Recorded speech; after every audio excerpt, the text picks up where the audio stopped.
ফিরে এলাম নতুন আর একটা ভিডিও নিয়ে।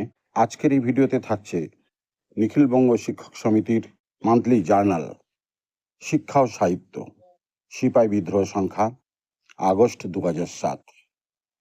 তো চলো শুরু করা যাক।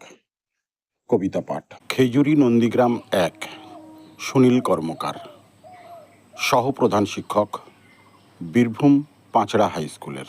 কি লেখা হবে তোমাকে নিয়ে? ধর্ষিতা নারীর কাহিনী, মৃত ভেবে ফেলে রেখে ফিরেছিল বীর দর্পে জল্লাদেরা।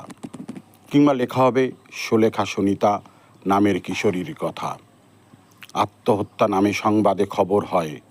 এসবই লেখা হবে তোমাকে নিয়ে 2007-এর ইতিহাসে। তোমার শরীর বেয়ে যে রক্তস্রোত বয়েছিল, রূপনারায়ণ, কাঁসাই, কংসাবতী লজ্জিত কলঙ্কিত নয়? কলঙ্কিত হবে নাকি সাগর সঙ্গম, পূর্ণতীর্থ কপিল আশ্রম, পুণ্যতীর্থে পুণ্যার্থী হৃদয়? কি লেখা হবে? গৃহহীন স্বামীহারা শিবির বন্দীদের হাহাকার, অস্থায়ী শিবিরে কিশোর বেলা বয়ে যায় নিরন্ন নিষ্পলক চোখে। কাটা সেতু, ভাঙা ঘর, পচাগলা লাশ, সব দেখে বুঝে নিতে ঘুরে গেছে সব স্রোত বিপরীতে। স্রোতহীন জীবনের রুদ্ধশ্বাস লেখা হবে এই সব দিনে। এখনো মিশে আছে তোমার শরীরে শত বরষের ইতিহাস। তোমাকেই প্রথম দেখে বেনিয়া জাহাজ থামে ঘাটে। তোমার সজীবতায় গঞ্জ গড়ে ওঠে। জাহাজের বাঁশি বাজে নিঝুম রাতে, নূতন দিনের চাঁদ হাসে প্রথম তোমার আকাশে।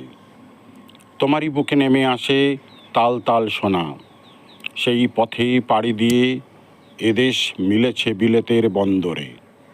সচল জীবনের ইতিহাস বুকে দীর্ঘ পথ হেঁটে হেঁটে আজ রাতে হঠাৎ জাহাজের বাঁশি যেন সতর্ক সাইরেন।